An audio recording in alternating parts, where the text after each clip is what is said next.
اعوذ باللہ من الشیطان الرجیم بسم اللہ الرحمن الرحیم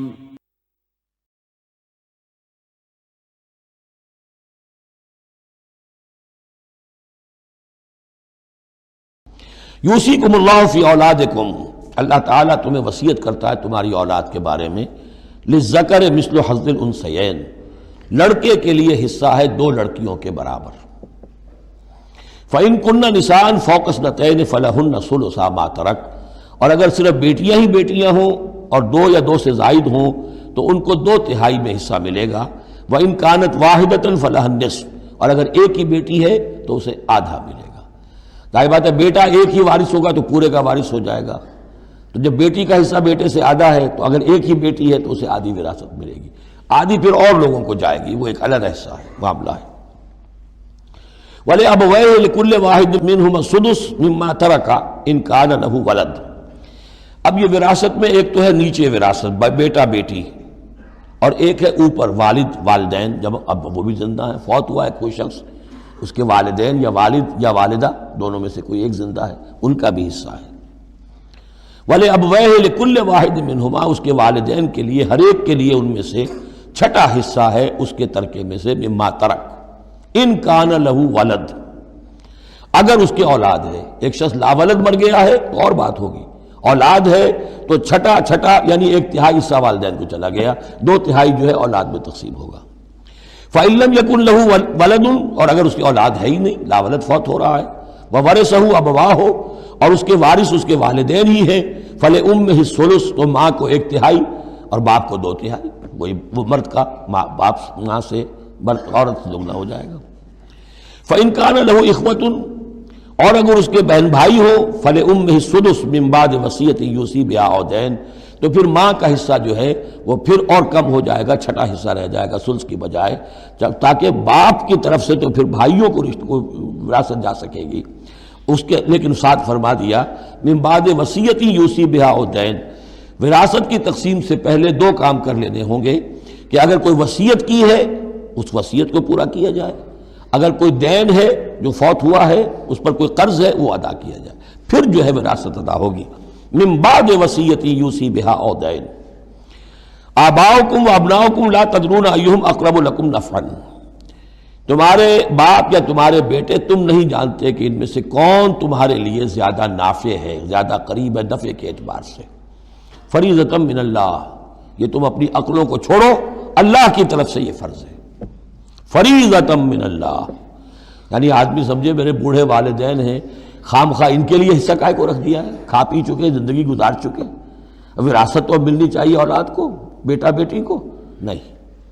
اللہ کا حکم مانو۔ آباؤکم و ابناؤکم لا تدرون ایہم اقرب لکم نفعا فریضۃ من اللہ ان اللہ کان علیما حکیما، یقیناً اللہ تعالی علیم اور حکیم ہے، اس کا کوئی حکم علم اور حکمت سے خالی نہیں۔ وَلَكُمْ نِصْفُ مَا تَرَكَ أَزْوَاجُكُمْ إِن لَّمْ يَكُن لَّهُنَّ وَلَدٌ، اور تمہارا حصہ تمہاری بیویوں کے ترکے میں سے آدھا ہے اگر ان کے کوئی اولاد نہ ہو، بیوی فوت ہو رہی ہے اور اس کے کوئی اولاد نہیں ہے تو جو کچھ چھوڑ رہی ہے اس میں سے نصف جو ہے شوہر کا ہو جائے گا، باقی نصف جو ہے وہ بیوی کے بھائیوں وغیرہ کو جائے گا، لیکن شوہر کا نصف ہو گیا۔ فَإِن كَانَ لَهُنَّ وَلَدٌ، اور اگر اس کے اولاد ہے، فَلَكُمُ الرُّبُعُ مِمَّا تَرَكْنَا، پھر تمہارے لیے 1/4 حصہ ہوگا اس میں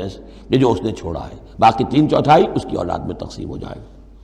من بعد وصیت یوصین بہا او دین، اور یہ بھی ہوگا وصیت کی ایگزیکیوشن کے بعد، اور اگر کوئی قرض ہے تو اس کی ادائیگی کے بعد۔ وَلَهُنَّ الرُّبُعُ مِمَّا تَرَكْتُمْ، اور جو کچھ تم چھوڑو، مرد شوہر فوت ہو گیا ہے تو اس کی وراثت میں سے بیویوں کا حصہ ہے 1/4، ان لم یکن لکم ولد، اگر تمہارے کو اولاد نہیں ہے۔ فَإِن كَانَ لَكُمْ وَلَدٌ، اور اگر تمہارے اولاد ہے، فَلَهُنَّ الثُّمُنُ مِمَّا تَرَكْتُمْ مِن بَعْدِ وَصِيَّةٍ تُوصُونَ بِهَا أَوْ دَيْنٍ، تو پھر تو ان کے لیے 8واں حصہ ہے، اگر تمہارے لیے اولاد ہے تو تمہاری بیوی کے لیے پھر 8واں حصہ ہے تمہارے ترکے میں سے، من بعد وصیت توصون بہا او دین، اس وصیت کو تکمیل کے بعد جو تم نے کی ہو یا قرض جو تمہارے ذمے ہو ادا کرنے کے بعد۔ وَإِن كَانَ رَجُلٌ يُورَثُ كَلَالَةً، اور اگر کوئی شخص جس کی وراثت جو ہے تقسیم ہو رہی ہے کلالہ تھا، او امراتن، یا کوئی عورت بھی کلالہ ہو سکتی ہے۔ یہ کلالہ کون ہوتی ہے؟ جس کے نہ تو والدین ہو نہ اولاد ہو، میت ہے، فوت شدہ مرد ہے یا عورت ہے، تو جو نہ تو ہے اوپر والدین میں سے کوئی اور نہ کوئی اولاد میں سے، وہ اس کو کلالہ کہتے ہیں۔ بہن بھائی ہیں، اب بہن بھائیوں میں جو تقسیم ہوگی وہ ایک تقسیم تو وہی ہے کہ جو حقیقی اور عینی اور اللاتی بہن بھائیوں میں ہوتی ہے، وہ تو ہے اسی طرح جیسے کہ اولاد کی ہے، لیکن یہاں خاص حکم دیا جا رہا ہے۔ عربوں میں اصل میں 3 قسم کے بہن بھائی ہوتے تھے۔ ایک عینی وہ ہے، باپ بھی وہی ہے مشترک، ماں بھی وہی ہے، جنہیں ہم حقیقی کہتے ہیں۔ ہمارے ہاں حقیقی بھائی، حقیقی بہن، یعنی والدین دونوں مشترک ہیں۔ اللاتی کہ باپ ایک ہے اور مائیں جدا ہیں،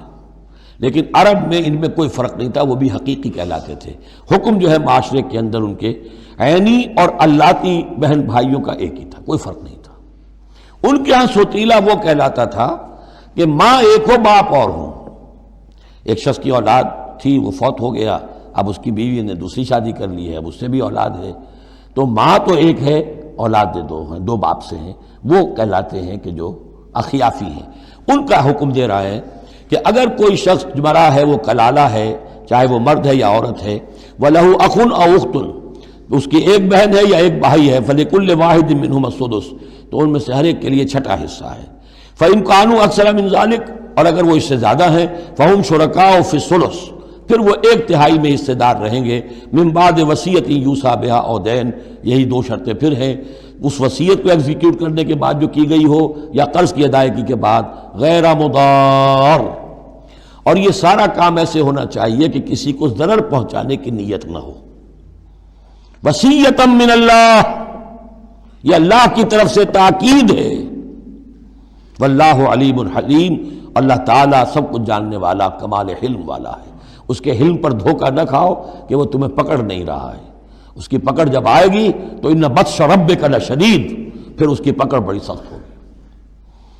تلک حدود اللہ، یہ اللہ کے حدود ہیں۔ ومن یطع اللہ ورسولہ یدخلہ جنات تجری من تحتہا الانہار، جو اللہ اور اس کے رسول کی اطاعت کرے گا وہ داخل کرے گا انہیں ان باغات میں جن کے دامن میں ندیاں بہتی ہوں گی، خالدین فیہا، جس میں وہ ہمیشہ ہمیشہ رہیں گے، وذالک الفوز العظیم، اور یقیناً یہ بہت بڑی کامیابی ہے۔ ومن یعص اللہ ورسولہ ویتعدی حدودہ، اور جو کوئی نافرمانی کرے اللہ اور اس کے رسول کی اور تجاوز کرے اس کی حدود سے، یدخلہ نارا خالدا فیہا، اس کو وہ داخل کرے گا آگ میں جس میں وہ ہمیشہ ہمیشہ رہیں گے، وَلَهُ عذاب مہین، اور ان کے لیے عذاب مہین ہوگا، اہانت آمیز عذاب۔ وَلِكُلٍّ جَعَلْنَا مَوَالِيَ مِمَّا تَرَكَ الْوَالِدَانِ وَالْأَقْرَبُونَ، اب آخر میں پھر ایک مرتبہ جو ہے قانون وراثت کی اہمیت کو دیکھیے، اور ہر ایک کے لیے ہم نے مقرر کر دیے ہیں حصے وراثت میں جو بھی چھوڑتے ہیں والدین یا رشتہ دار۔ والذین عقدت ایمانکم، ایک نیا مسئلہ یہ پیدا ہو گیا تھا کہ ایک دوستی ہوتی ہے، بھائی چارہ ہوتا ہے، یا مدینے میں حضور نے مسلمانوں کو بھائی بھائی بنا دیا تھا، ایک انصاری ایک مہاجر بھائی، تو کیا ان کا وراثت میں حصہ ہے؟ نہیں، یہ وراثت میں حصہ منہ بولے بھائیوں کا نہیں ہے، منہ بولے بیٹے کی کوئی حیثیت نہیں شریعت میں، منہ بولے بھائی کا کوئی حصہ نہیں ہے۔ ہاں اپنی زندگی میں تم نے والذین عقدت ایمانکم، جن کے ساتھ تمہارا کوئی معاہدہ ہوا ہے، کوئی دوستی ہوئی ہے،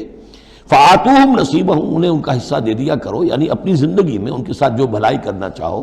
کوئی ہبہ کرنا چاہو اپنی وراثت میں سے بھی، اپنی وراثت میں سے وصیت کرنا چاہو، یہ کر سکتے ہو،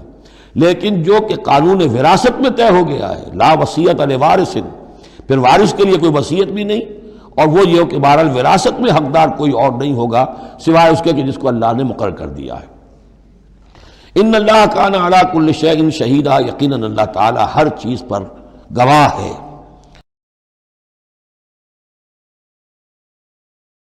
قانون وراثت میں جو ایک لفظ آیا تھا کلالہ، اور کلالہ کے بارے میں آیا تھا کہ اس کے اگر بہن بھائی ہوں تو ان کی وراثت کا حکم یہ ہے،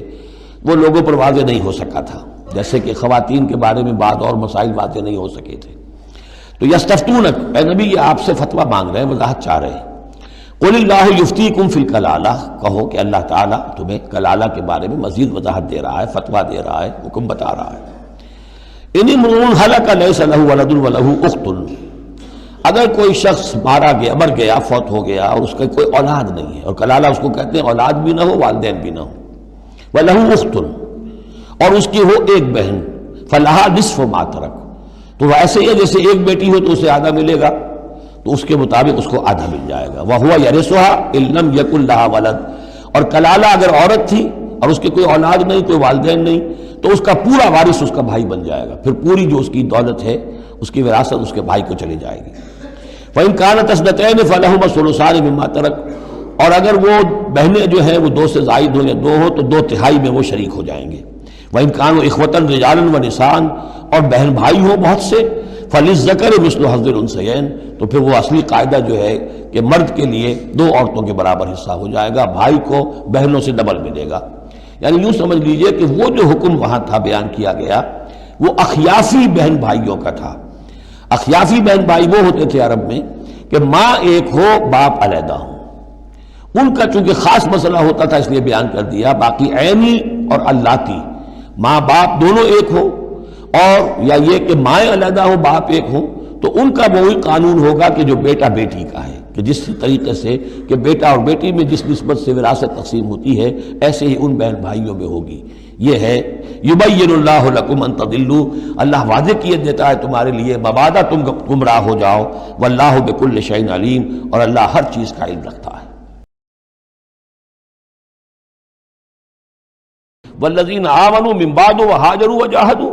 اور جو لوگ بعد میں ایمان لائے یا لائیں گے اور ہجرت کریں، جہاد کریں، وجاہدوا معکم، تمہارے ساتھ ہو کر جہاد کریں، فاولئک منکم، تو اے مسلمانوں وہ تم ہی میں سے ہیں، تمہاری جماعت، تمہاری امت حزب اللہ کے حصے ہوں گے۔ وَأُولُو الْأَرْحَامِ بَعْضُهُمْ أَوْلَىٰ بِبَعْضٍ فِي کتاب اللہ، البتہ اللہ کا جو قانون ہے، جو شریعت ہے، مثلا جو وراثت کا معاملہ ہے، اس کا تعلق جو اولو الارحام کے ساتھ ہے۔ یہ جو بھائی چارہ تھا اس کے بنا پر وراثت نہیں ہے، وراثت ہوگی وہی جو رحمی رشتے ہیں جن کے بنا پر کہ وراثت کا قانون بنا دیا گیا۔ اولو الارحام بعضهم اولیٰ ببعض فی کتاب اللہ، اللہ کی شریعت کے ضابطے کے قانون میں بہرحال جو رحمی رشتے ہیں وہ یقیناً مقدم ہیں۔ ان اللہ بکل شیء علیم، یقیناً اللہ تعالی ہر چیز کا علم رکھتا ہے۔ بارک اللہ لی ولکم فی القرآن العظیم ونفعنی وإیاکم بالآیات والذکر الحکیم۔